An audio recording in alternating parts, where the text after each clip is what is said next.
Ladies and gentlemen, Nicholas Sorcy here with producer Scott Sledgester at Centennial Lanes in Longmont for our stair-step finals. Now that we have our top five solidified, you're going to see our first match. And this match will feature our fifth-seeded player, Moses Rufino of Arvada, taking on our fourth seed, Chris Martinez of Fort Collins. Chris has elected to have Moses lead the match. So shake hands, Moses will lead. And Moses will have a 20-pin advantage over Chris. Chris, an excellent scratch bowler. And then the winner of this match, the winner of this match will take on our third seed, Oliver Figa. I believe he's from Loveland. And then second seed, Ken Feach from Federal Heights, taking on our tournament leader, Michael Pollard of Cheyenne, Wyoming. So we got people all over the place today.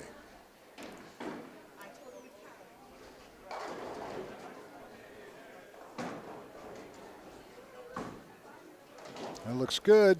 A little high, but carries. It held. Good start for Moses Rufino.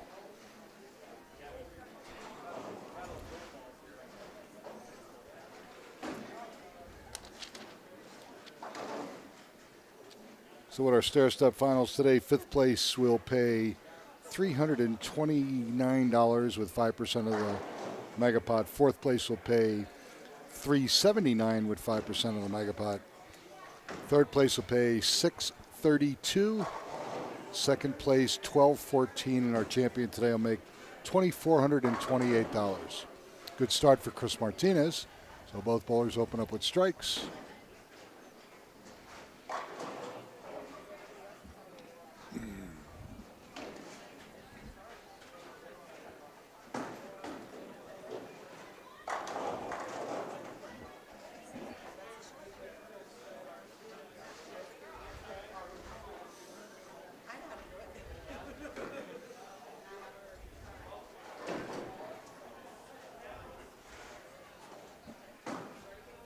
I got to get reading glasses. These numbers are getting harder to read. Yes, good shot. All right.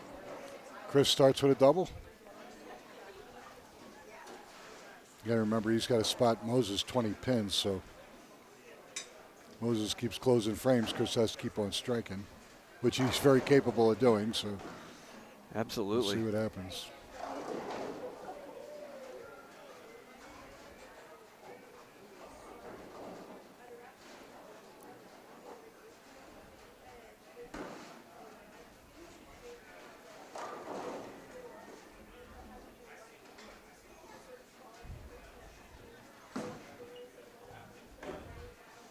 Nice shot. All right, both bowlers out of the gate with doubles.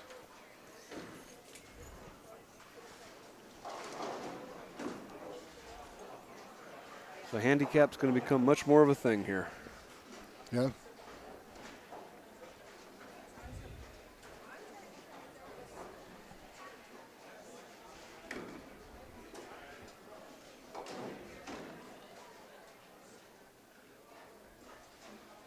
We got three bowlers in the top five that have never won an ABT title. That's very, very unusual.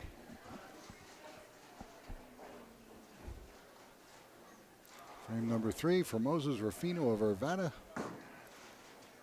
Holds it inside, crosses over, not too much, leaves a 310.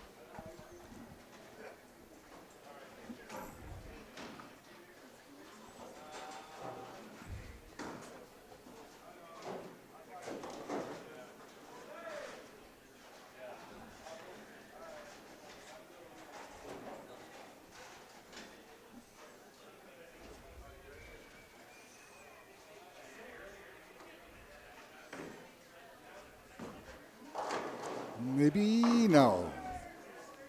Couldn't get it quite inside, so he's open in the third frame.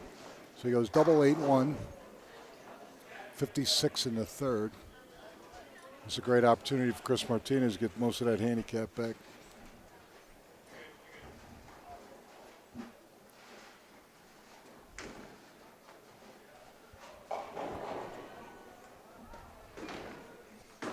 That looks better. To who? The viewers. I had the wrong camera. Oh, that's not good. Hold. He goes high. He does almost the same thing, but he leaves the 6-pin as well. So 3-6-10 for Chris Martinez. I had a blue filter on the lens, and so everything looked funky. Yeah. So If Chris can make this, he can eat up 9 pins at that 20, and it'll be an 11-pin difference.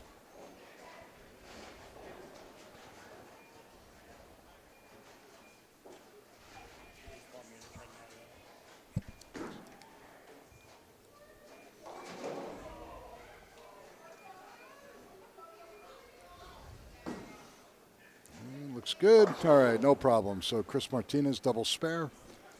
He's now down 11 after 3 frames. Well, welcome to the show, Pogie. He's joined us again this week. He's He's asking bored. what the pattern is This is and what your pick to click is. Winding Road, and my pick to click will be the leader, Michael Pollard of Cheyenne. You're going out on a limb, I see. No. I just have a very strong feeling that that's what's going to happen. And you know what that means. I just cursed him. Right. So. And sit. Ooh. Woo. Wow. So down 10.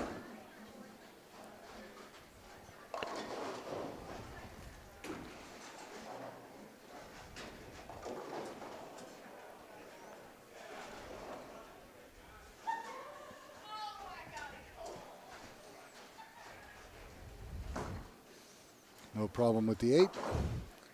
Other than the fact that he couldn't get it the first time, which is an excellent shot. So we got a 10-pin difference after 4 frames. And Moses still out in front.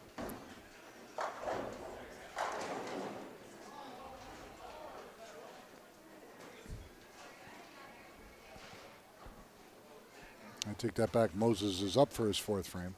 If he marks again, he'll still be up 10 pins. It's pretty close. Finish. Ooh, little light. Low pocket 10.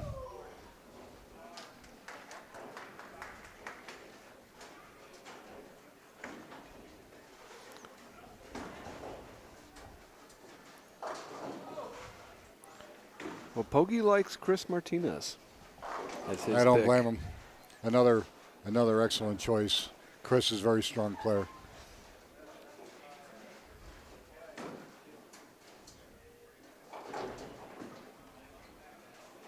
And there we go. No problem for Moses. So, again, through 4 frames, Moses still up 10 pins.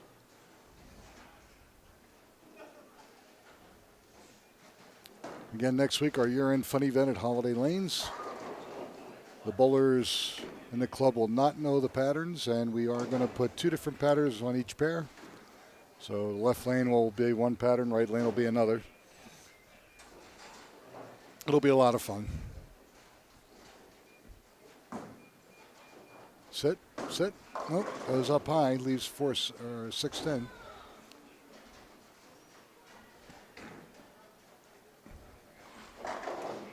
Moses' lead now cut to 8 pins.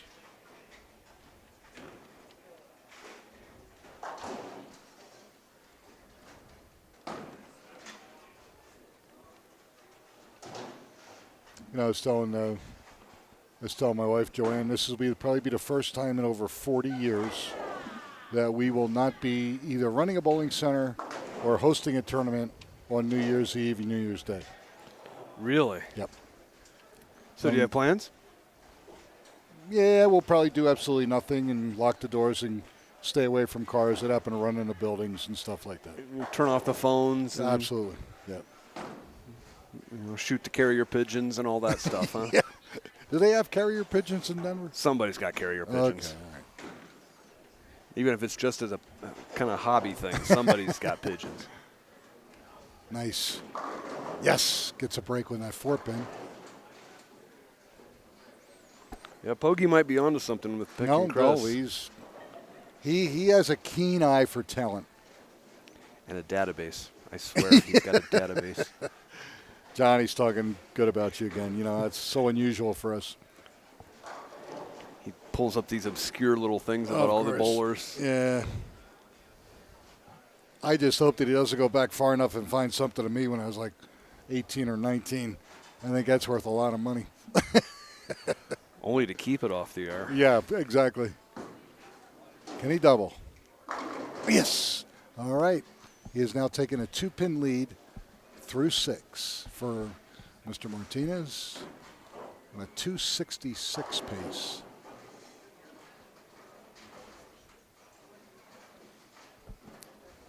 Moses is still okay.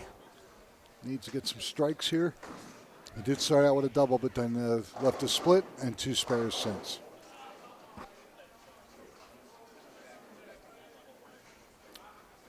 If he marks here, he's still only down 2 pins.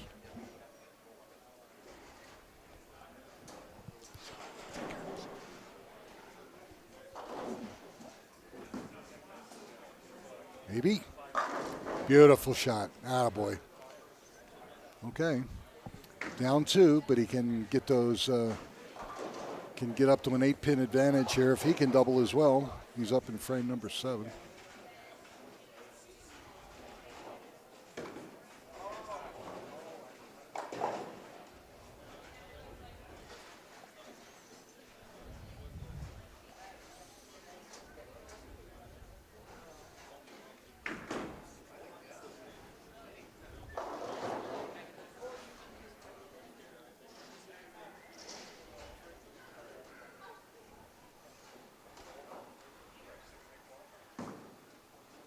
Can he do it? Come on. Oh, I couldn't get that 7 out.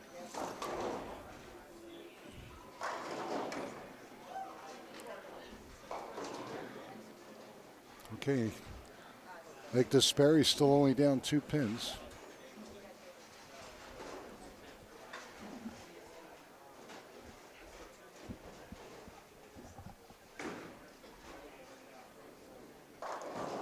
Uh-oh. Will it hold?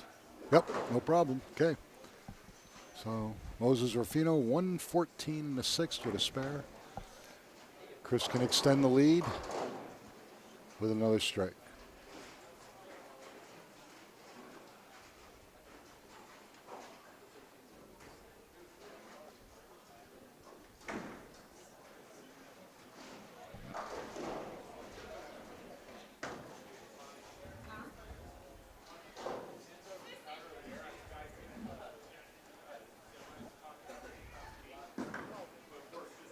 Beautiful.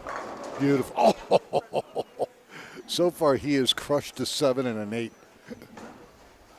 I am going to let him leave the parking lot first because I don't want anything bad to happen to me.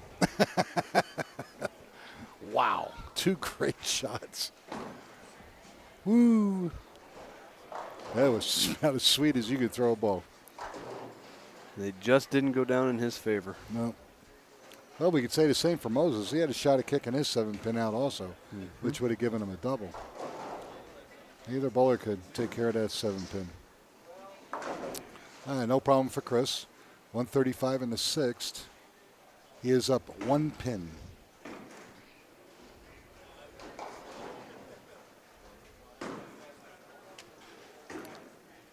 Pogie, I heard a vicious rumor you're thinking of coming back out to Denver in the spring. Please let me know ahead of time so I can find an excuse to be somewhere else. Only kidding. Don't forget the end of April, we're right here at Centennial for a $10,000 first place regional, John.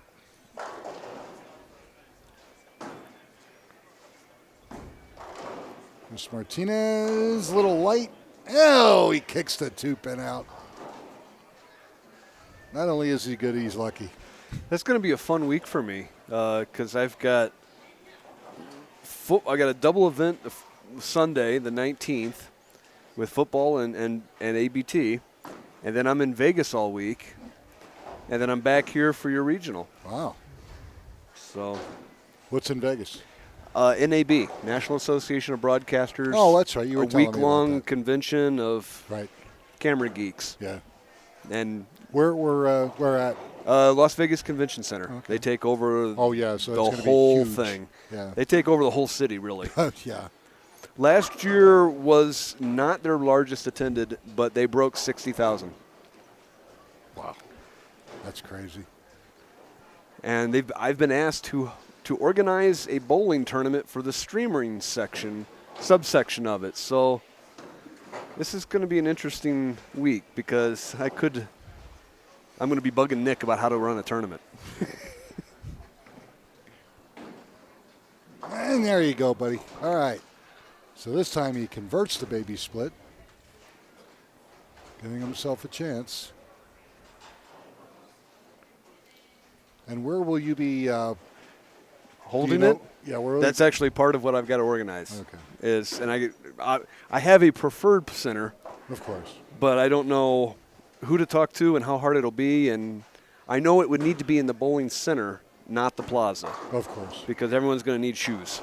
Well, not only that, but the Women's Nationals is still going on at the stadium. Well, it wouldn't matter. Even if it was empty, I would still want to have it in the center because the people who will be participating won't have their own balls and won't have their own shoes. Yeah. And it makes no sense to carry them from one to the other. It'd be fun to watch them. Yeah. But you're right. That's a good point. So it really should be in the center. It's just a question of who's got the availability. But yeah, 60,000 people. Woof. Well, I'd be happy if I got 50 bowlers. Yeah. You know, that's. But you got a hell of a base to choose from. Ooh, he was very, very lucky. And the only qualification is you have to have an NAB badge, which are free. You just got to show up, get your badge, and then you can enter the tournament.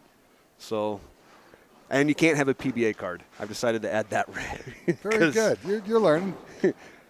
I don't need Belmo showing up and. Right. Beating on some poor journalist broadcaster. Right. Who will then absolutely make him look like a fool on national TV when he gets his first opportunity. Oh, we get to edit.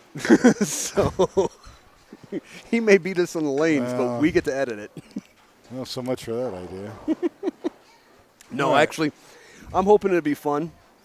And I'm hoping it will expose bowling to a whole group of live stream producers who never think of doing bowling events. Sure.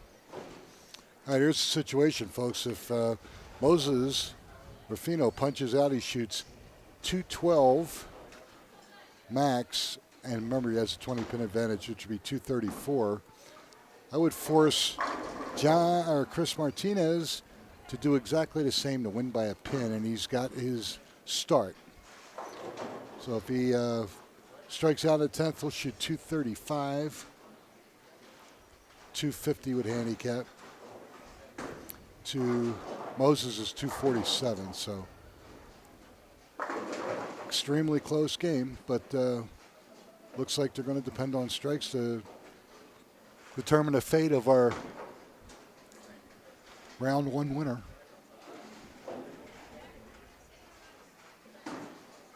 Big ball here for Chris. Sit. Ooh, weak 10. All right, so he can shoot 215 and 15 for 230.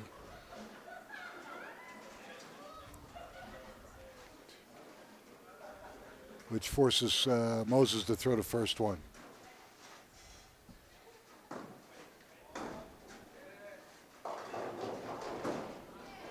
Nah, I ain't going to get there. That's right, he shoots 214 and 15, 229. He still has forced Moses to throw the first one in the 10th.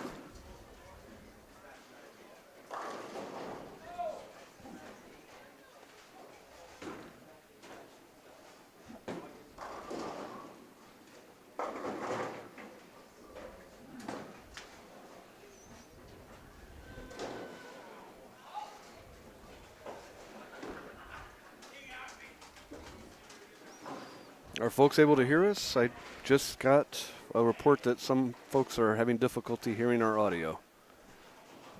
And I see it looks like it should be sending. So if you don't mind, folks, speak up in the chat room and let me know. Big ball here. Yes! Great shot. That should be enough. So if he goes 9 spare, 211 and 35 for 246, and that will take care of Mr. Martinez. That was actually an excellent match. Chris Martinez of Fort Collins is going to go home in 5th place, and with 5% of the Megapod, take him $329.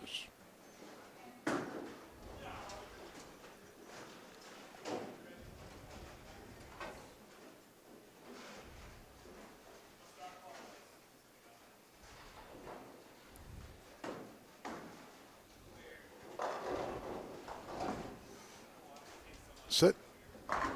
Nice shot.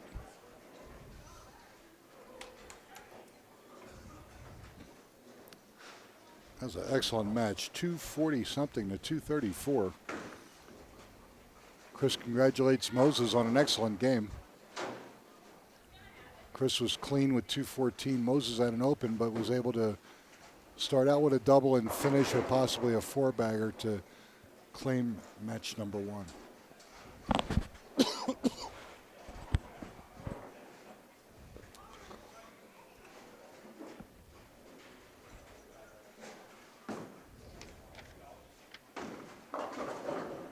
It's all right. Excellent finish.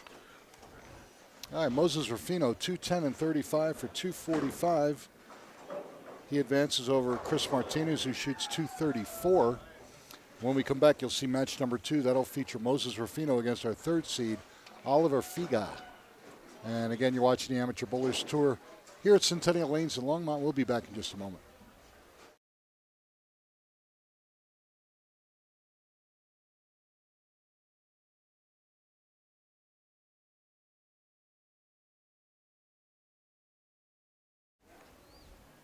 Ladies and gentlemen, Nick Lasorsi here at producer Scott Sledgister at Centennial Lanes in Longmont, Colorado. And our second match of stair-step finals is about to begin, and you're looking at our first match winner, Moses Rufino of Arvada, taking on our third seed, Oliver Figa of Loveland, and Oliver is elected to have Moses lead the match. So, gentlemen, go ahead and shake hands, and best of luck. There we go.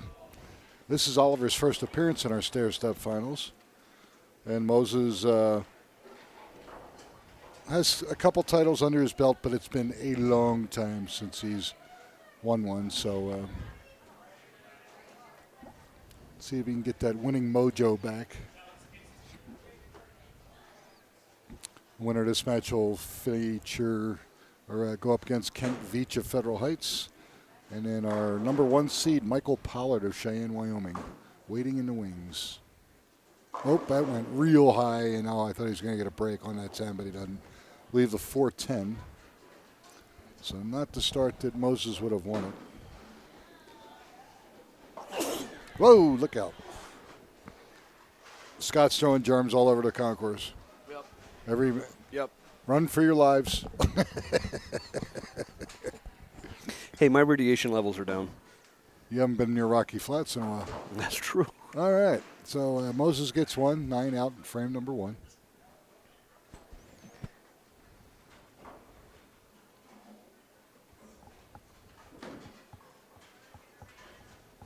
This will be your first look at Oliver Figa.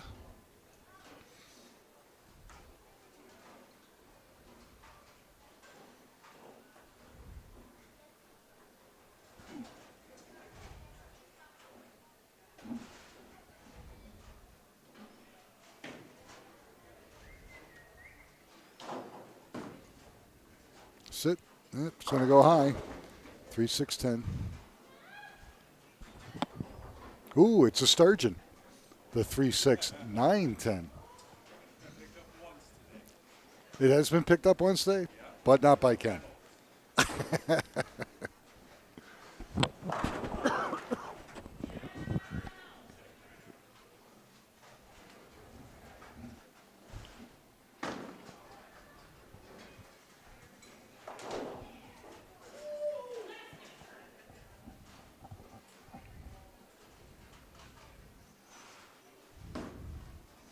Will it finish? Oh, no, he chops the 3 straight back. So Moses is 9 open in the first, and Oliver is 8 open in the first. Would that be a double chop? Nah. Okay.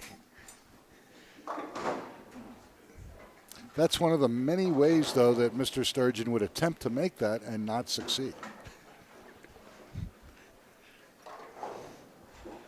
Well, didn't Edison put out a book, something like 10,000 ways to make a light bulb wrong?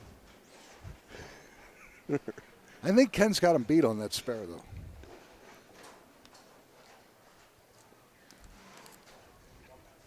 A little more aggressive. Still can't get the ball to hold. Oh, boy. 3, 4, 6, 7, 10. Not a good start for Oliver. A lot of times when you're a little nervous, you'll have a tendency to tuck the ball inside of yourself or not let it go. And both his first 2 shots have been inside of his target and been high through the head pin. Hopefully the cameras aren't having too much of effect on him. They do with some bowlers. Yeah. Actually, to be honest with you, just bowling. Ooh, he likes chopping at 3. The first time a lot of people make whether it's the stair-step finals or the top 8 eliminator, the fact that it's just them and a couple other bowlers with a lot of people in the background watching is nerves enough, One of our regulars suspects that he's got Norm Duke hidden in his beard. Ooh, that could be. Well, Norm better crawl out and tell him to get his butt lined up. Well, Norm would already complain about the sound levels. Nice shot. All right, so Moses hanging tough. He goes open strike.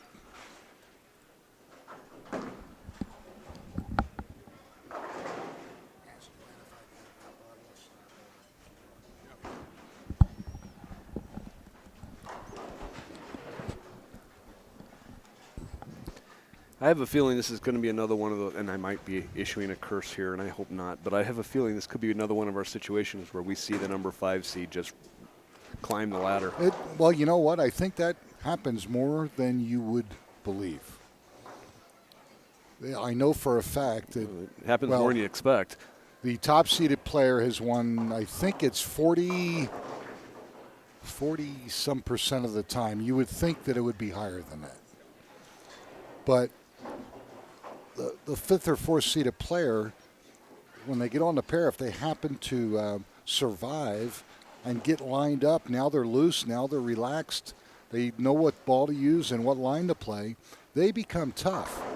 So, you're right. It's not unusual for somebody to go through the field and win a title.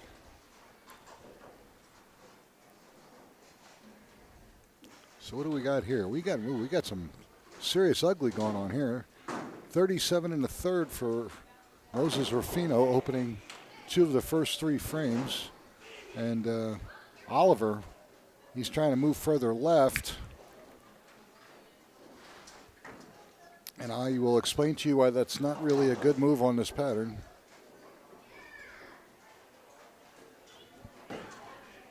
And nice. Okay, so I don't know what I'm talking about. Not a lot of units on this pattern. Most of the people that tried to move in and play, right-handers that is, move in and play 3rd, 4th arrow had all kinds of trouble. If you could take your hand out of the ball a little bit and go straight up the boards, you had a great shot up the ditch. But yet, none of our, with the exception of maybe our tournament leader, Michael Pollard, he might be the only one that would be out that far right. Mm-hmm. Everybody else is, they want to play between 3rd and 4th arrow. Oliver is probably the deepest. Yeah, he's definitely 4th arrow. And he's got enough conditioner in there to get the ball down the lane. That was 2 excellent shots, by the way.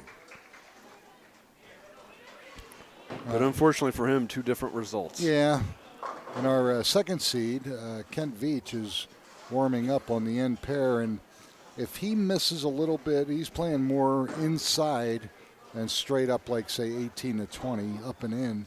But if he pulls the ball a little bit, there is not enough conditioner to hold that ball back. He'll pick off the 4-7 and leave himself a real tough spare. So, all right. So Oliver has marked. So he went open, strike, spare. Only down 3 scratch. So down 10 pins, which is nothing through 3.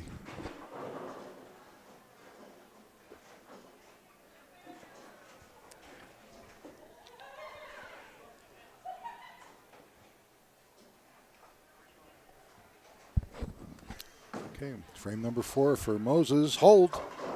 Ooh, high through the face, but fortunate just to leave the 6-10.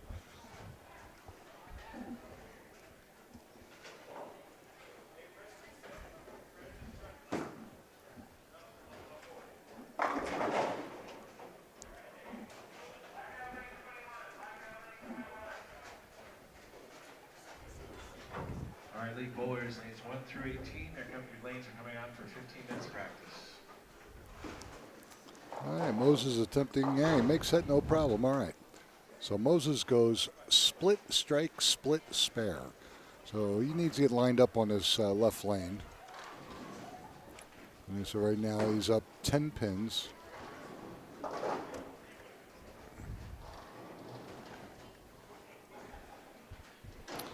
Meanwhile, the bowling center is starting to fill up with our Sunday night leagues. Approximately half the house is now full with leagues. Hold. Ooh, that looked like a really good shot. Couldn't carry to 10. So he's got 56 and a fourth. Possible spare in a fifth. And again, the loser of this match takes home fourth place money, which will be $379. And then the money gets good. 600 and change, 1,200 and change, and 2,400 and change. Top three prize monies. And looks like Moses got that. All right, another 10-pin conversion. Good job. Moses is having fun. I'll tell you something crazy. When we used to, when we had our pictures up on the website, the one time that Moses won, his daughter went up and was holding the check with him. Right. And at the time, she was probably 6 or 7. She's now married. I was going to say college, but, you know. Well, she's probably 21, 22. Right. But, yeah, time flies. So you're saying you need to update your website? My website is toast. I think I will be retired before my website gets fixed. That's just an early guess on my part. All right, so only a 2-pin difference scratch here. Scott through 5. And again, Oliver is spotting Moses 7 pins, so he's down 9. Double here, takes the lead by 1.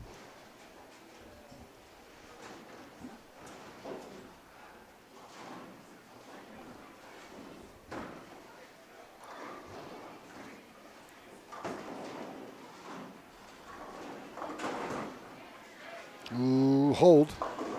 Oh, major break. Only left at 10, but that had ugly written all over it. Very much.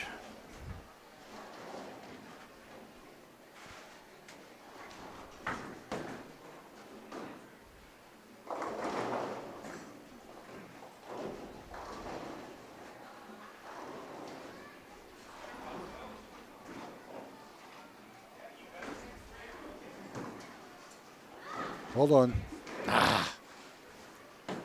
Little inside. So he misses the 10-pin frame number 6.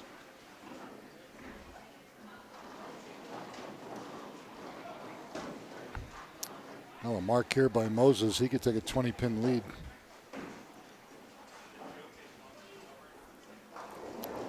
He's been living right so far.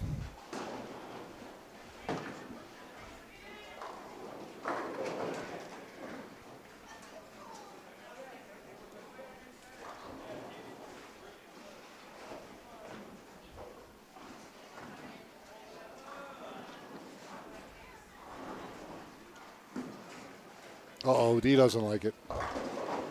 Oh, that was not quite as ugly as Oliver's, but same result. Leaves 10-pin. Well, if he misses it, he's up 9, and if he makes it, he's up almost 20. He will be up 20.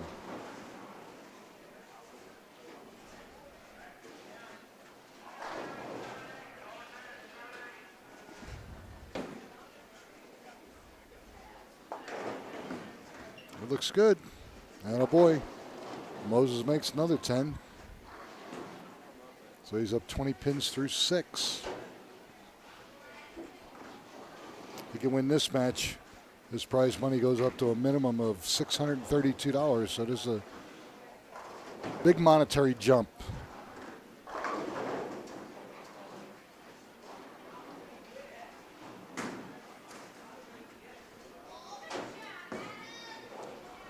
Give it a little bit more room. Yes, there we go.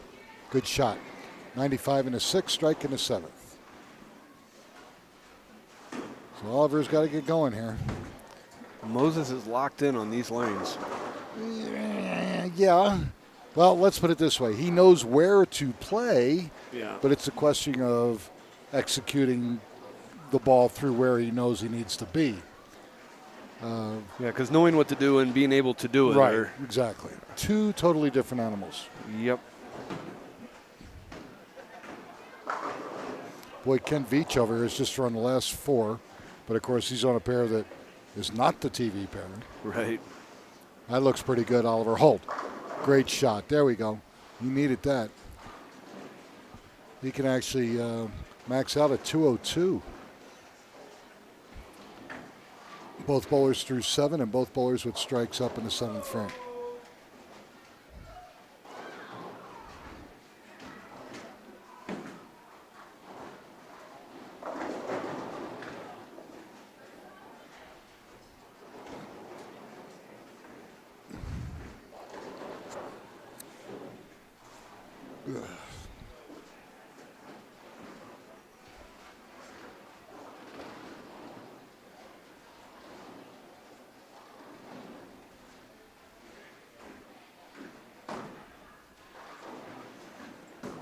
Can Oliver double?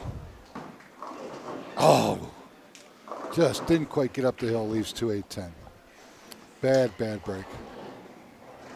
And I mean, I know what he was thinking, and I thought he made the right move because he was high, moved in a little bit, tried to relax his arm swing, and the ball just never shaped up. Mm-hmm. You get 2, anything can happen. Especially when you're on a strike. Get to 2 out of the 3 and move on.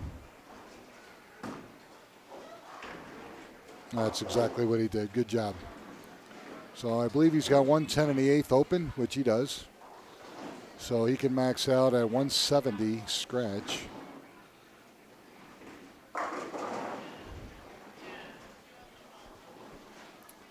So Moses basically, if he can fill 3 frames, he wins.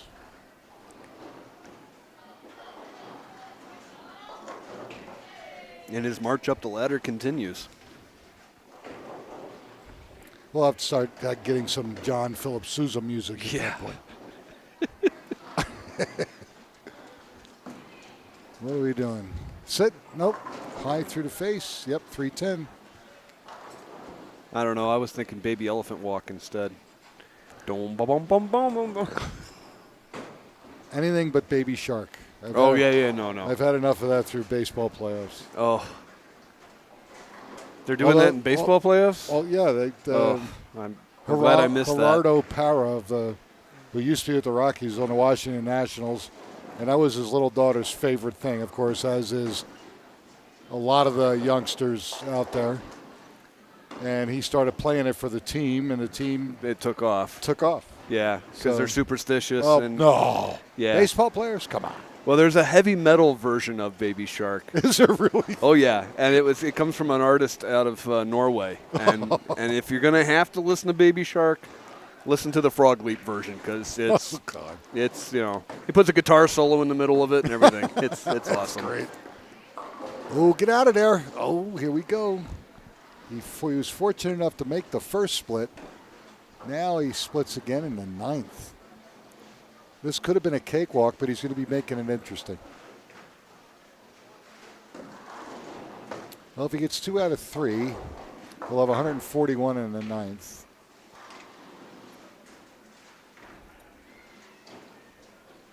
And he's still in pretty good shape.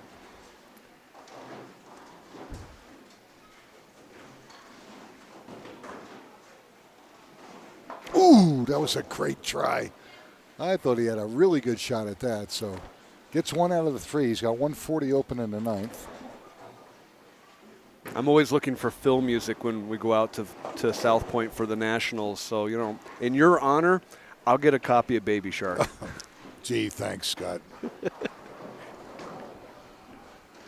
You know what I keep telling you? There are holes in the desert. I know. I drive past a whole bunch of them, but this time I'm flying.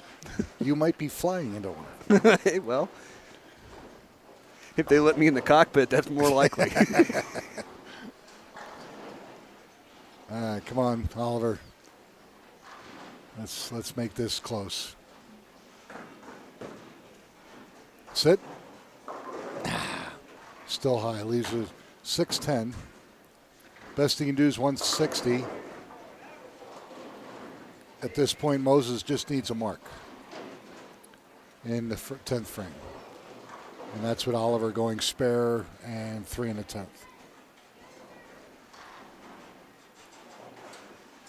So like you said, Moses' march could be continuing.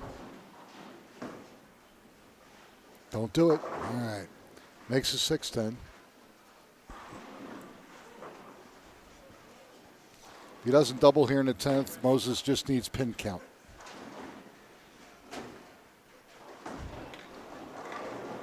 That's the kind of matches I like. Yep. No pressure, just let me throw 2 balls, get some pins, I'm good.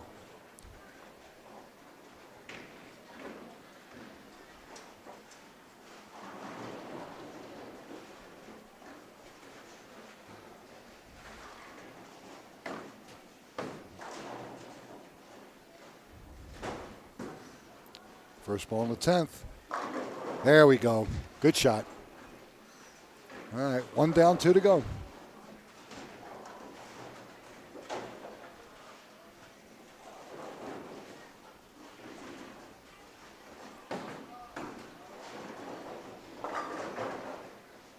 Double here would force Moses to mark.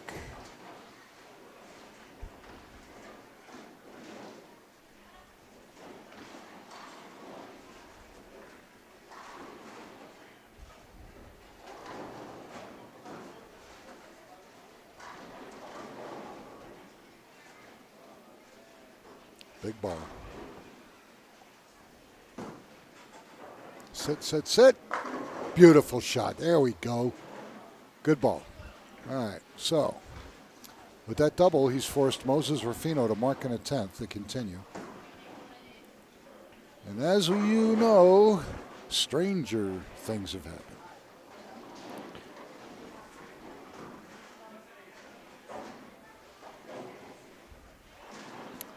If that's the case, if something should happen to Moses, our 3 remaining bowlers are all non-title holders. Very unusual. Okay. Oliver going to throw his fill ball here in the 10th frame. Strike gives him 160. And looks pretty good. There we go. All right, so he finishes strong with a 3-bagger. And shoots 160 with 28 for 188. Right now, Moses sitting at 140 and 35 for 175, so he must mark.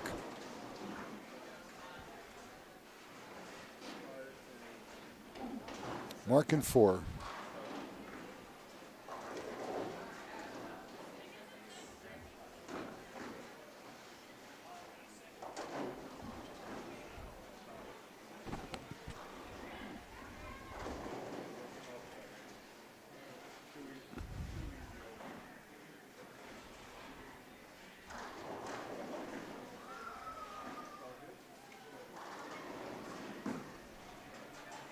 Hold on.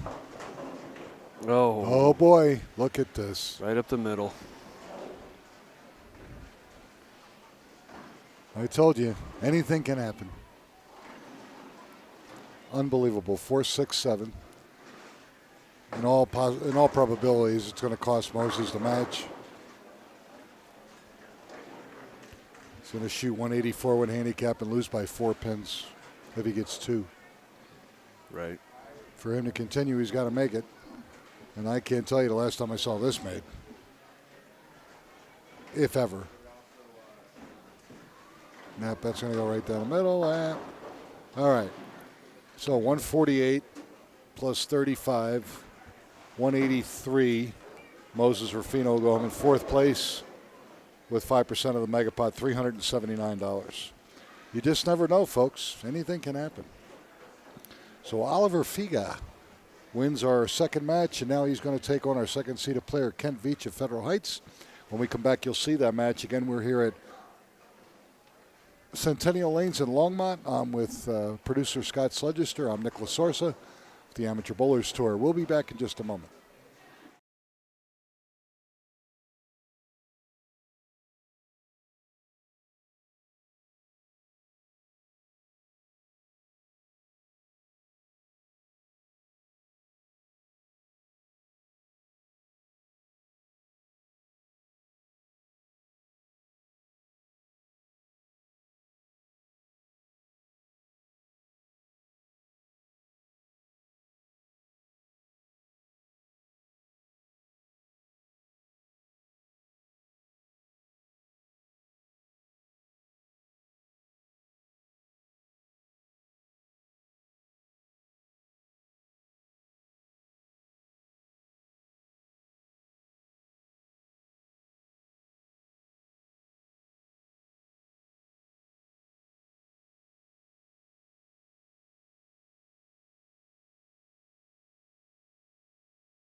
All right, ladies and gentlemen, sorry for that delay. We have Nicholas Sorsa, producer Scott Sledgister here at Centennial Lanes in Longmont. This is our semifinal match.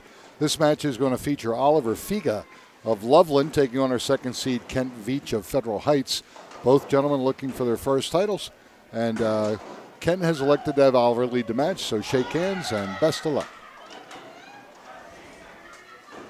So what is the handicap difference here? Again, this is another one that's within a mark. 6 pins in Kent's favor. Looks like Oliver's going to start. Yep.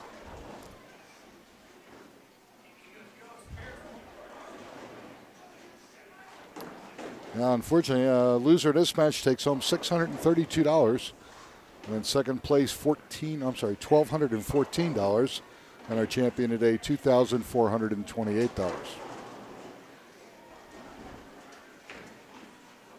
So pretty good money for our top three bowlers.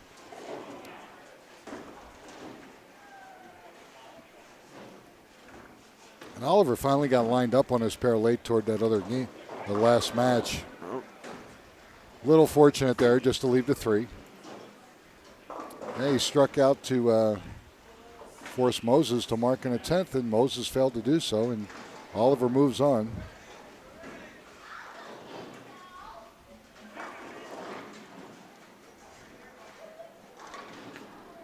Ugh.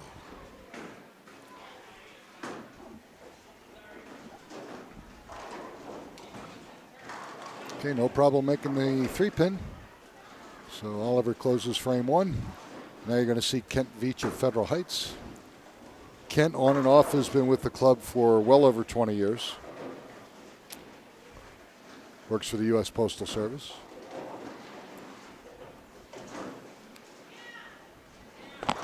Wrong lane, Kent.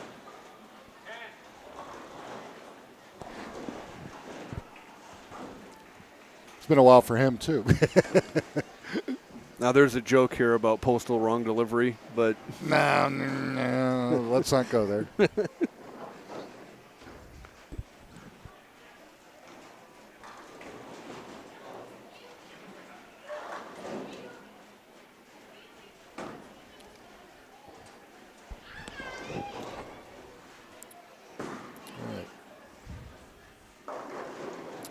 Kent's pretty much up the boards. Fairly accurate player, but nerves got them a little bit there. Pulled the ball, leaves a 3-6-10.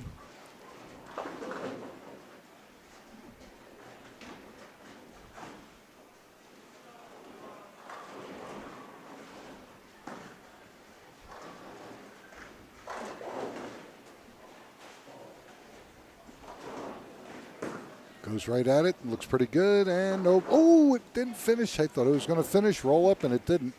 Looks like it hit some conditioner and just skated right past the 3-pin. So he's open in frame number 1.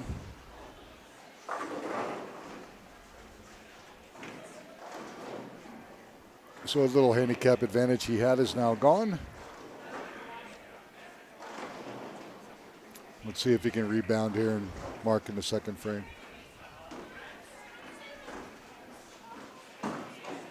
Nope. Hits a 3-pin in the face, leaves a 1-2-4.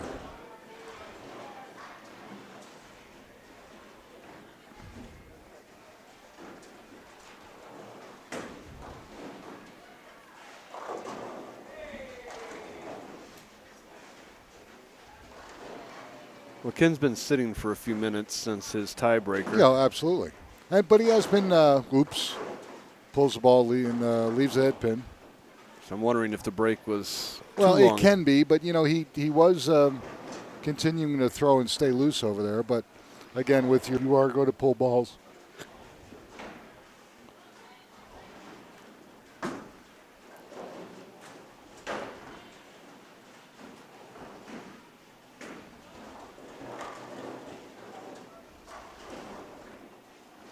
Oliver very deliberate. Again, first time in our stair-step finals. Much better. There you go.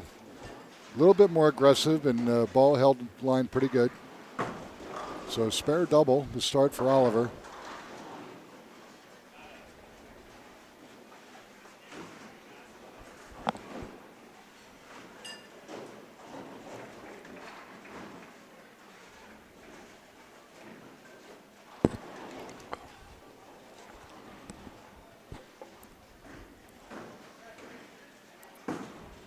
That's better, Kent. Kick it out. Well, leaves a 10. Well, folks, sorry about that. It would not be Centennial without a little bit of internet hiccup. Of course not. Well, and a rainstorm, but we don't have that yet. I'm kidding. I'm not kidding. Like 5 out of 6 times we've been here, we've had like rainstorms or hailstorms or something. Hail, I agree with you. And we had 6 inches of snow one time. Ooh. It's like if we're going to get weather, we get it when we go to Longmont.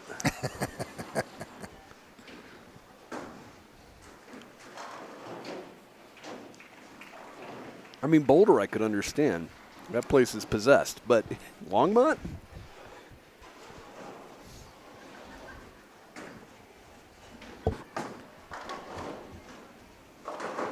Yeah, I remember that one summer stop where we got caught in a hailstorm on the way south. Ooh, great shot. And I didn't think my windshield had a prayer. I mean, they were getting bigger and bigger and bigger, and there was nowhere to go. And as fast as the hard it was coming down, all of a sudden it stopped, just like that. I remember. Which is typical.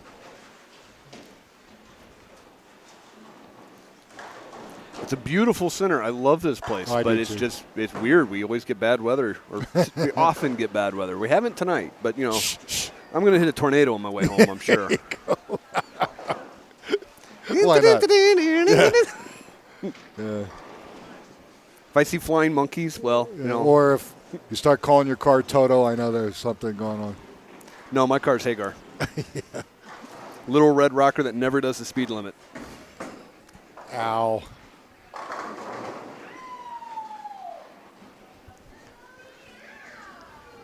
He thinks I'm kidding, folks. No, if they even know you remotely, they know you're absolutely correct.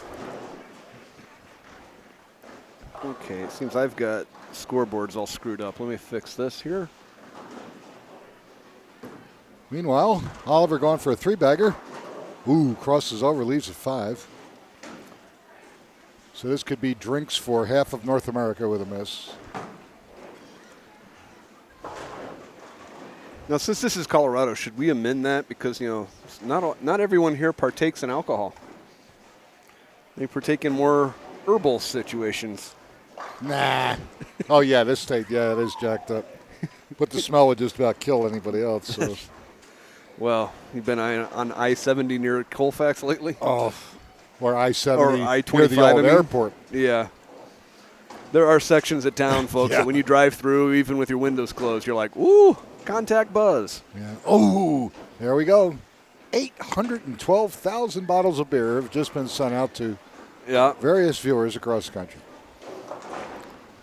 So now, Oliver, first open, but he does have a double going. He's up 20 pins scratch. So up 14.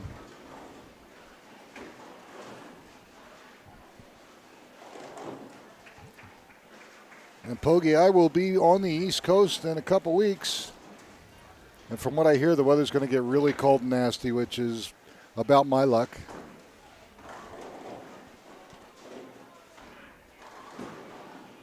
Ooh, that's going to hook. Leaves the 3-6.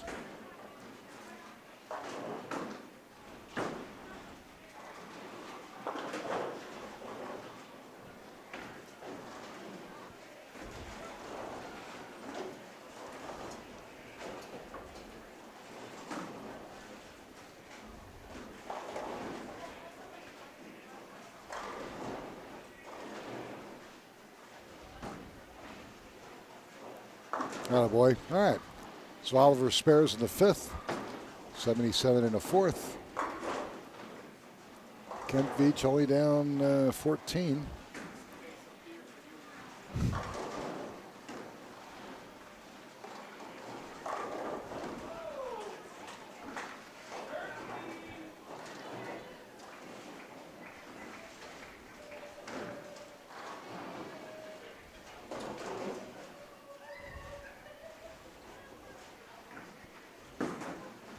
Will it get up there?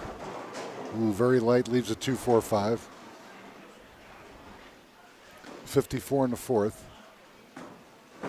So he's down 23 scratch. So he's down 17.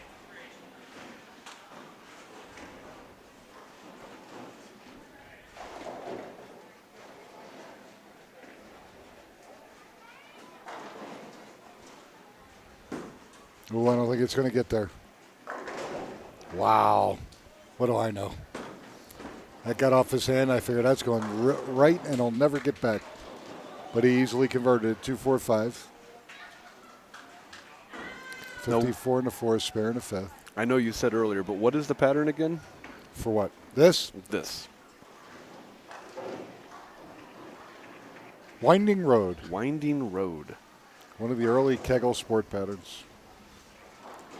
39 feet. Ooh, maybe go cross. Ooh, leaves a 6. Yeah, we haven't used this pattern in probably 3 years. I've been having fun messing with the new stuff. These guys seems to be going pretty much half the time the ball seems to be going wherever it wants instead of where they put it. Pretty much. All right, good spare. So after going open, Kent Veach has closed 4 consecutive frames.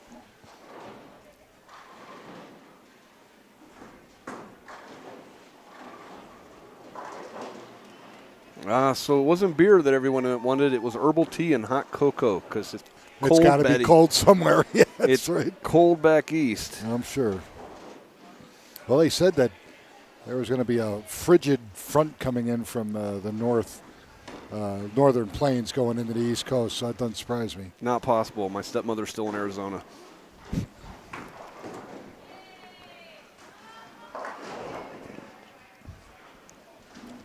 Only 10% of your viewership even understood what was going on and are laughing like hell. Yeah. The other 90 are going, what did he just say? No, sometimes the jokes are just for me. That's okay.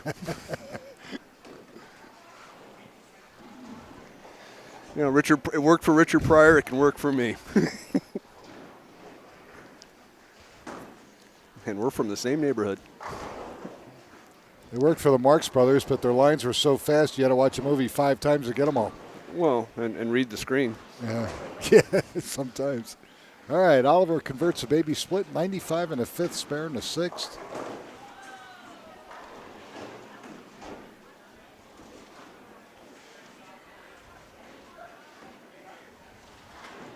Up 16 pins at 4 frames to go.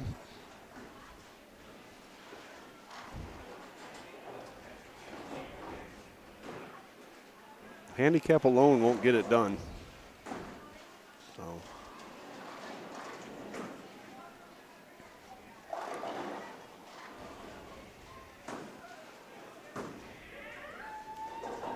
Nope, it's going to go high again, 3-6. Seems to be the spare of choice.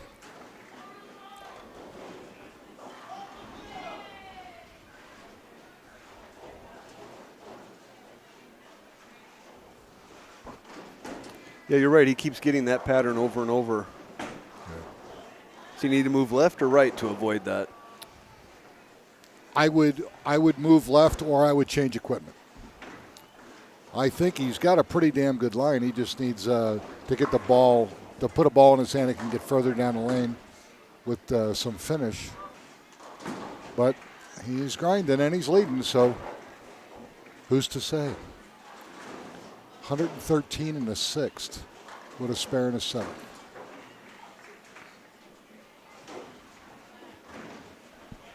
Strike here, Ken cuts the lead to 14.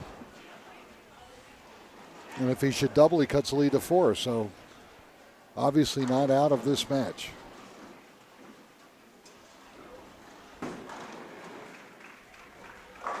Hit it. Oh, he got the 10 out? Yeah, he did. All right. So that's what he needed. If he can do that again, he'll take the lead.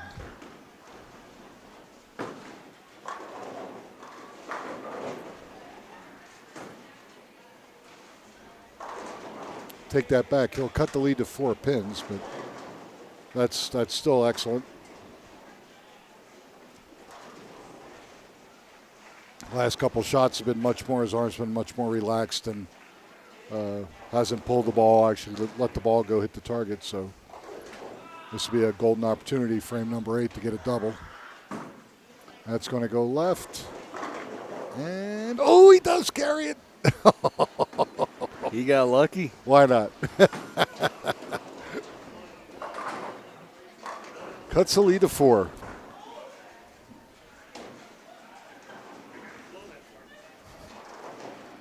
I like how Ken, after every shot, comes back and fills out his notebook. That's great. I don't know what he does with that data, but he's got it. Years ago, the better players would have a Bible, because when they went and traveled different tournaments, because of wood lanes, wood did play particularly different lane to lane, pair to pair at times, and especially if it was being patched or different maple in the front part of the lane. So they used to take notes from past experience on how they would play particular pairs or a particular lane. Not so much anymore with synthetics. It's not that critical. So they'd pull out their Bible as part of their prep work, so that way they refamiliarize themselves with the characteristics of the center they're going into. Yes, absolutely. Even to the lanes they're going into. And that was a very good move on their part. Not so much now. There's a few that still have it. It's more of what they're bowling on and how that condition transitions more than the surface that you're bowling on. Oliver makes a spare. No, but there's bowlers like Chad Lusch that still, they've switched it over to electronic. It's now on their tablets, but Chad goes back and fills out something every shot, I think every that's center. because Chad's bored. Well, okay, that could be. Chad's got one of those revved up personalities. He's always got to be doing something, so he could get bored. You know, as much as I would like to respond to that, I'm just going to be nice. I like Chad. I like that shot. Here we go. All right. 150 in the 8th, strike in the 9th. But Mr. Veach can now take the lead if he gets this one.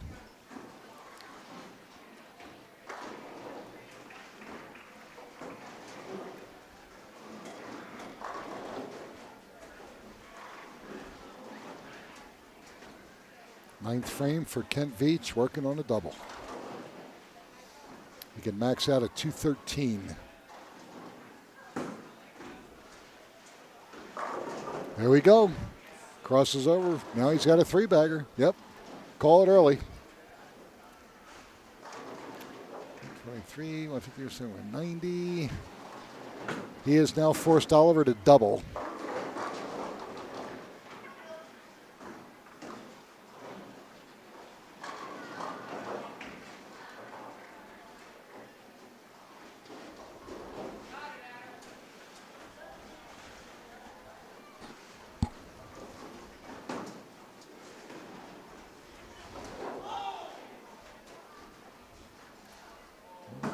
First ball in the 10th.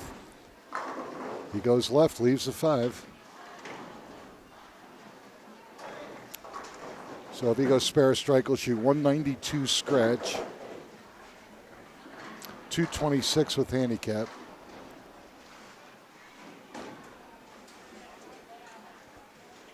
Which would force Oliver to throw the first one in the 10th.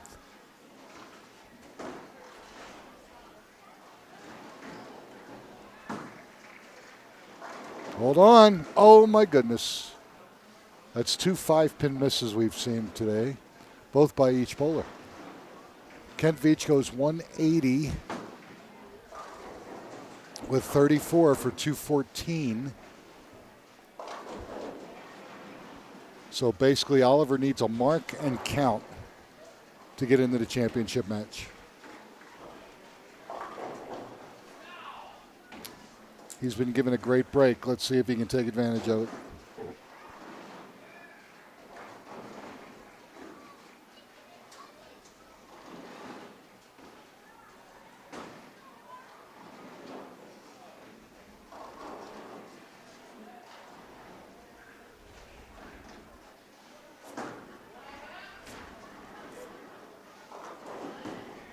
Ooh, that's going to go left. No, it isn't either.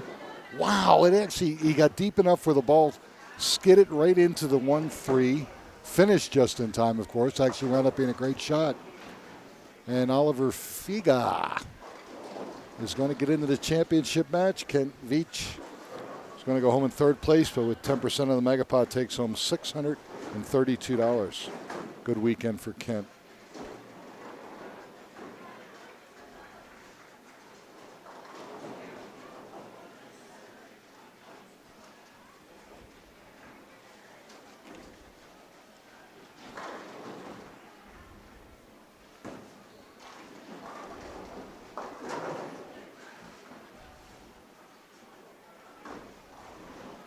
So that did it.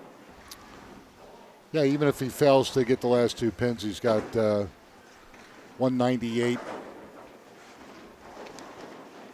plus 28 for 226. More than enough to defeat Kent Veach. So Oliver is in the championship match. He's going to take on Michael Pollard of Cheyenne, Wyoming. We'll watch him finish up here, and then we'll step aside.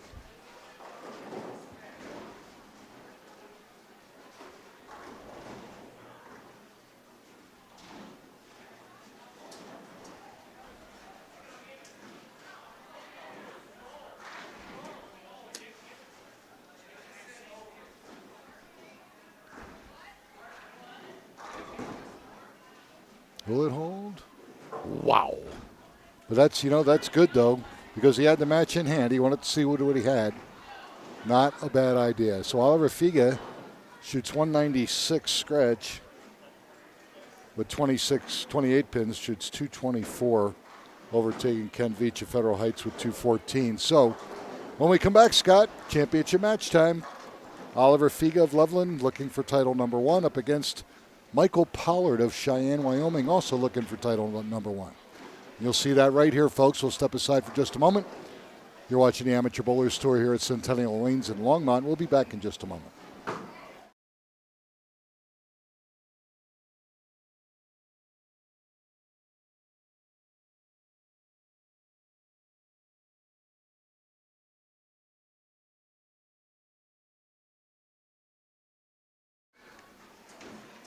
All right, ladies and gentlemen, Nicholas Sorso with producer Scott Sledgister here with ColoradoSports.TV.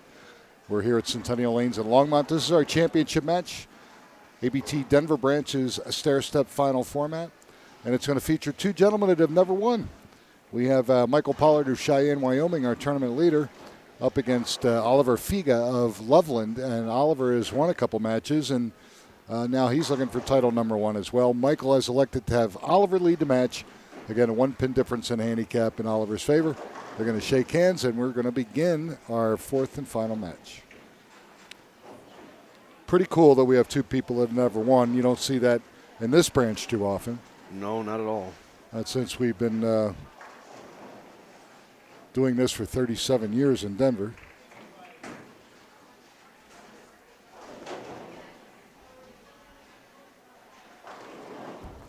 Talking about time flying, come January will be our 6th year with you. Yeah, that's crazy. How did that go by that fast? Medication. Well, okay. I can't really argue with that one, but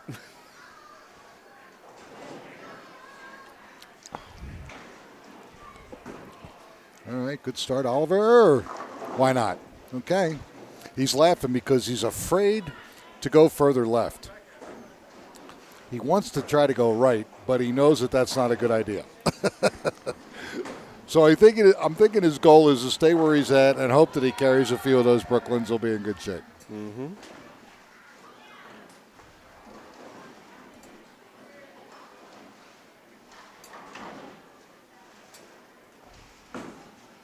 First look at Michael Pollard. Ooh, good ball, leaves a 10. Michael out of Cheyenne.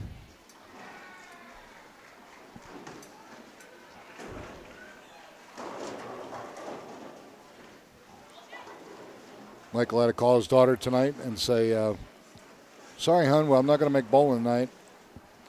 He says, I got a chance to make just a little bit more money tonight than I would bowling in league. You think? All right, so Mike makes a 10-pin.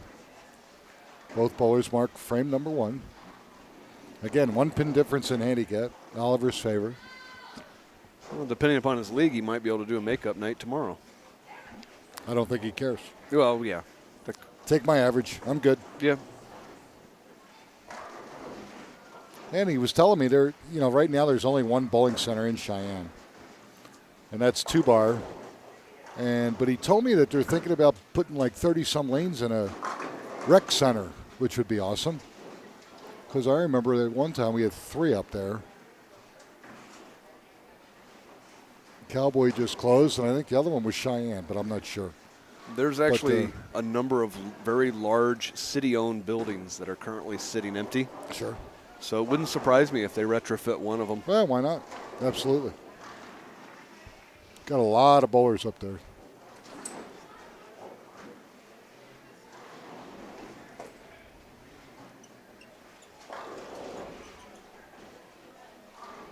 Okay, frame number 2 for Oliver, looking for a double.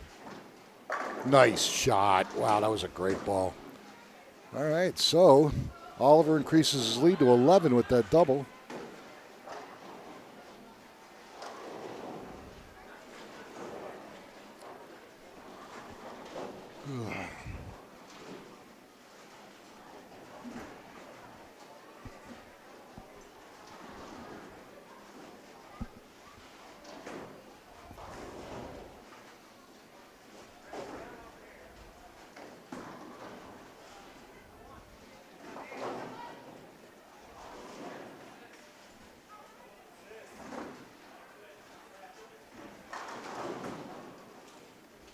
Sit.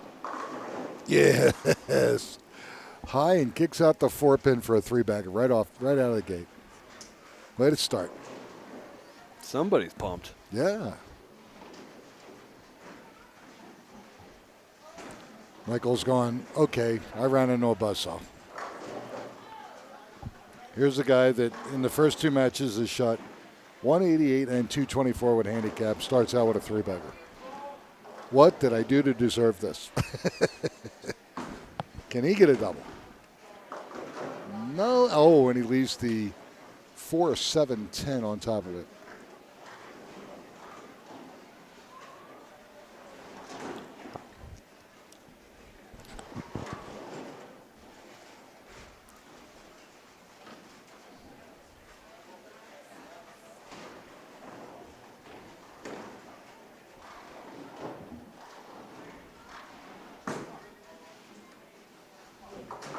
Yes! What a great shot. Awesome.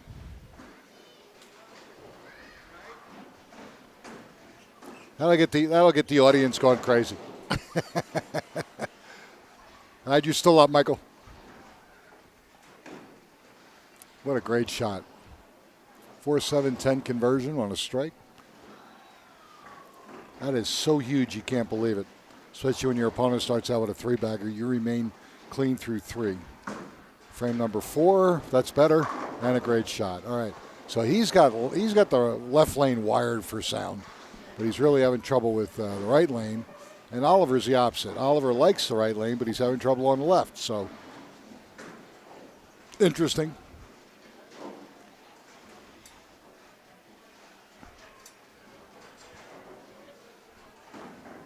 He can increase his lead by about 28, 30 with another strike.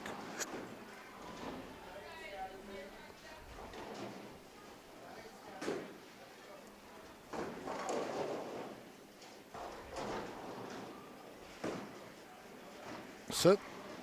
Ooh, oh, great break though, 3-6-10. Thought he was going to leave the 3-6-7-10. Kick that one out.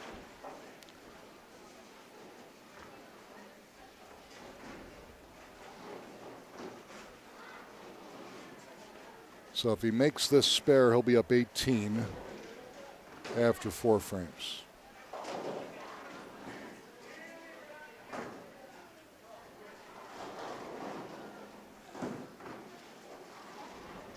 Good shot. All right. Both bowlers clean through 4.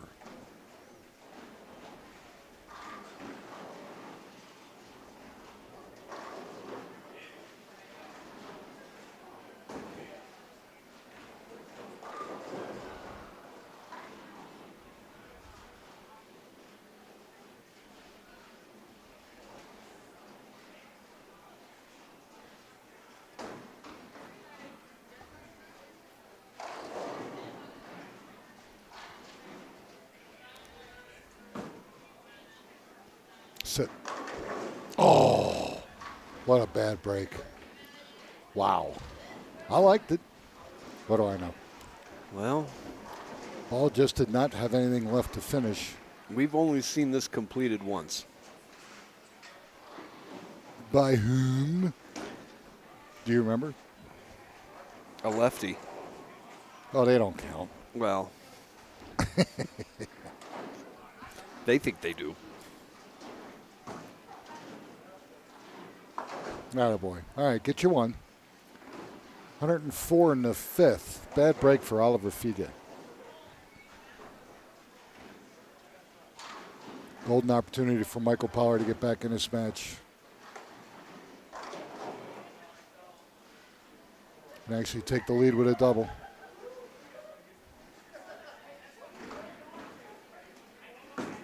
Ooh, pointed it a little bit. Wow, leaves a 10. So if he can convert this spare. Looked like there was a lumber pileup right in front of the 10 that prevented it from going down too. Yeah. And if he makes his spare, he'll be only down 5 pins.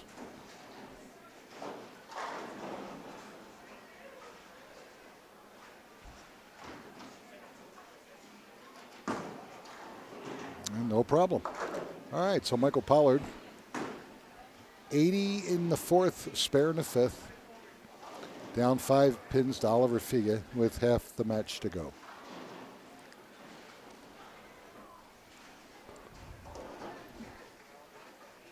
Oops. It would seem that I crashed the center's Wi-Fi Uh-oh.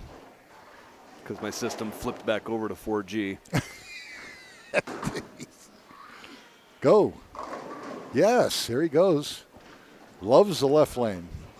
Folks, 100 to 5th. if you're having hiccups here with intermittent viewing, I apologize about that. It seems that I killed the center's Wi-Fi, and we're back on 4G. So hopefully we're going to be good for the rest of the event. But if you had that hiccup, I'm sorry. And Don, oops.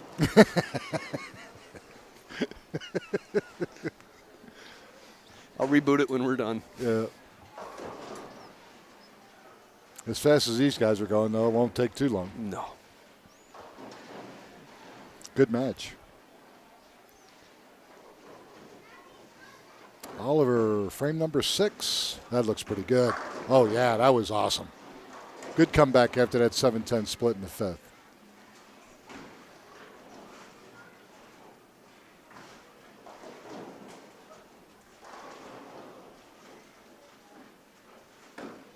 Can increase his lead to 15 with a double.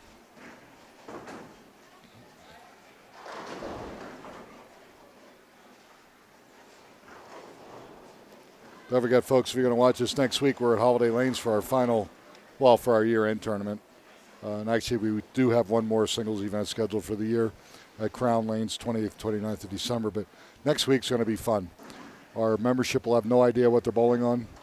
2 different patterns, 1 on each lane. That'll be pretty exciting, actually. A lot of people are looking forward to it. Will there be deviled eggs? At this point, I would say it's about 60-40 yes. 2 days ago, it was about 30% no. Or 30% yes. No. So we found eggs. No, we found time to get them all done. Okay. Oh, and he chops the 3 off the 6. For those that don't know, Joanne makes amazing deviled eggs. And she only makes, what? Seems like 200 dozen. Yeah. No, but it's not that much. But it is a ton. Well, what was it? You had an egg shortage 2 years ago, and Right. she did cheesecakes instead? Yes, she did cheesecakes instead. Right? You got good memory. Oh, that's my curse. Come on, Michael. Finally. He'll take losing his Dutch 200, getting a double in the 5th and 6th frame here.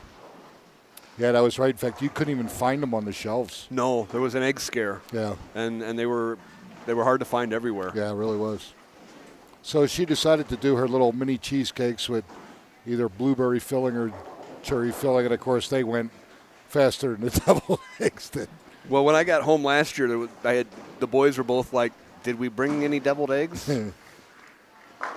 Oh, good shot. Because she made me a plate a couple years ago. Oh, yeah. Only half of them made it back to Fort Collins. I'm surprised half of them didn't make it back to Fort Collins. Well, I was full. All right. Michael currently up 16. He needs to make this spare. That looks pretty good. All right. So Michael Pollard, 149 in the 7th, spare in the 8th. Right now looks like he's in pretty good shape.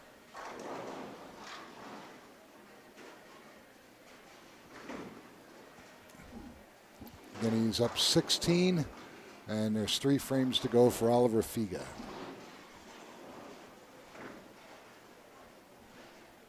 Actually, both of these bowlers have bowled really well today.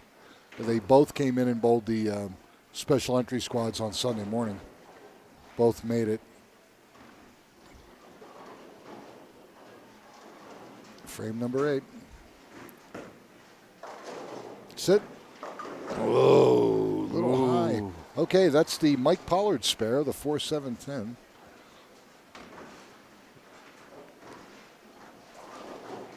And he needs to make this.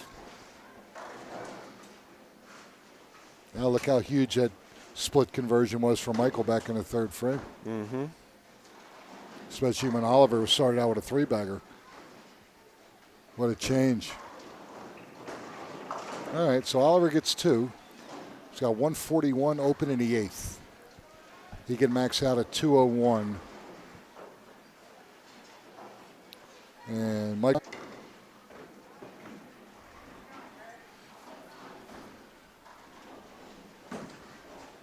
Frame number 9. Beautiful shot. Beautiful shot.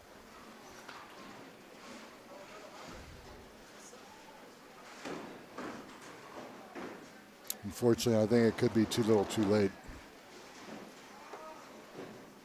Again, the best Oliver can do is 201 scratch. Michael can go 209 without a double. Frame number 9 for him. Goes high and kicks the 4-pin forward. One of those days for Mike. Good for him. 169 in the 8th, strike in the 9th.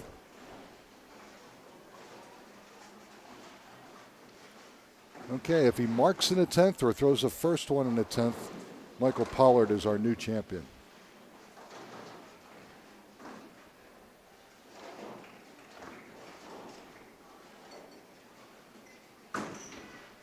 Looks good, buddy. Great shot. There you go, folks. There's your champion, Michael Pollard of Cheyenne, Wyoming, in convincing fashion. And if I'm not mistaken, he was also your pick. Yes. I'm glad you brought that up. Pogey.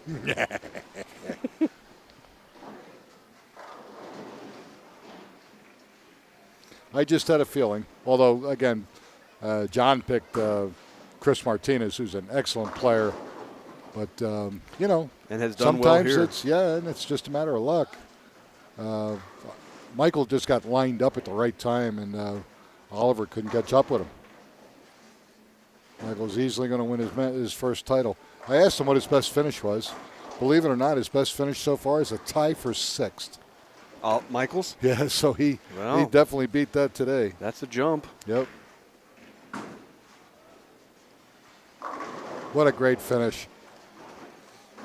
He strikes out the 10th frame. Yep. Throws the last 4 for 229. With his handicap, shoots 256. And Michael Pollard's going to go home with his first title in $2,428.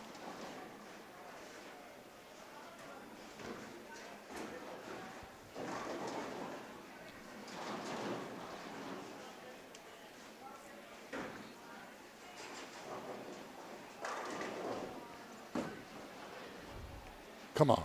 There you go. Oh, boy. Always learn, always keep trying. Because you don't know what you find today will make you a champion sometime down the road. Never give up. Always try something else, even if it's too late. Right. In this case, you know, he can change equipment, he can change lines, he can see what kind of ball reaction he gets. So if he sees this pattern again or sees a transition that looks similar to this, he has a better understanding of what he's going to do, and it'll make him that much easier to make a decision on what his choice will be.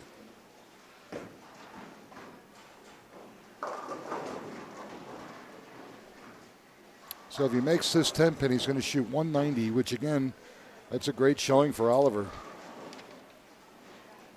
It's in 3 matches, and he shoots 188, 224,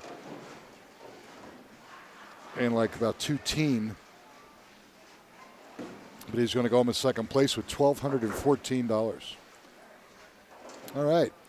So there you have it, folks. Oliver Figa, second place. Oliver from Loveland, $1,214. Our new ABT champion, Michael Pollard of Cheyenne, Wyoming, winning title number 1 and $2,428. We'll come back here in just a moment. We'll have a quick word with Michael, and then we are out of here. You've been watching the Amateur Bowlers Tour here at Centennial Lanes in Longmont. We'll be back in just a moment.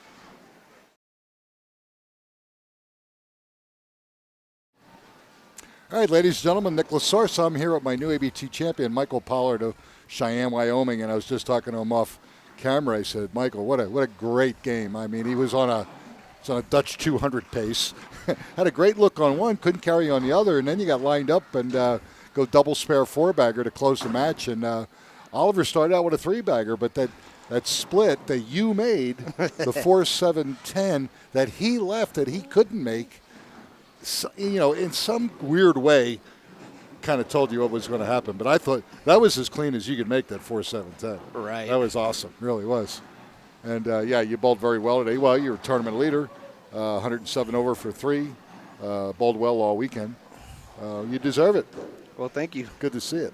What were you using today? I was using my Rebel Yell by Hammer. Okay. For most of the day in qualifying and semis? Actually, I was using my Webb during qualifying, and I was actually playing straight up. And yeah. it was This started to there was a little bit of hang, and I was like, you know what, that ain't gonna work. So I moved in and it was amazing because, you know, in the beginning, before it transitioned, the more the righties moved in, the worse it got for them. Right. They were trying, ball down and trying to go up, and a couple guys actually had a pretty good look up the ditch, but that all went away. Yes. And now with that, because I think it's only 21 mil, so as it was breaking down, you got in left, and now you got deep enough where you got just enough hang where the ball you still had energy when it made its flip, and man, what a great relief! What a great. I felt good because I was a little bit further left and I was watching everybody, and I figured I had a good shot, so and it worked out. Yeah, you threw the ball really good today, buddy. Well, thank you. What do you do up there? I actually work in the oil field. I'm a truck driver. Okay, excellent, good. So, cold but good money. Yes, it hasn't been very pleasant the last couple of weeks. Yeah, that's a fact. We had the snow down here, and for 4 or 5 days, it normally doesn't stay real cold here for a long period of time, and it was. Yes. But I know you guys, you can it can wind. get ugly for a while. Yeah. The wind. Yeah, So. I believe it. All right, so again, you bowl at, where were you going to be bowling tonight? At Two Bar in Cheyenne. 2 Bar in Cheyenne with your daughter? Yes. Well, you text her or call her back and you go, I made just a little bit more than I would have had I bowled tonight. But, Michael, I'm so glad that you won. I know you've been coming down here. You've actually done pretty well on occasion, but it was hard to believe that your best finish was 6th, as well as you throw the ball. And it was good to see you finally break through. It feels awesome. Yeah, and I tell you what, that's a good weekend, 2,400. Yes. With the tournament results we had the week before, we had a great turnout, so it beefs up the first place with the Megapod. So, again, congratulations. Thank you, sir. And tell your daughter hi from all of us.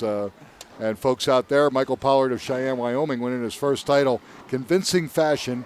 And, of course, Pogie didn't pick you. I picked you. So I got you, John. I got him. I love it. All right, folks. You have a great week. We'll see you next week at Holiday Lanes for our fun event, and you're going to love it. So have a great week. Stay warm.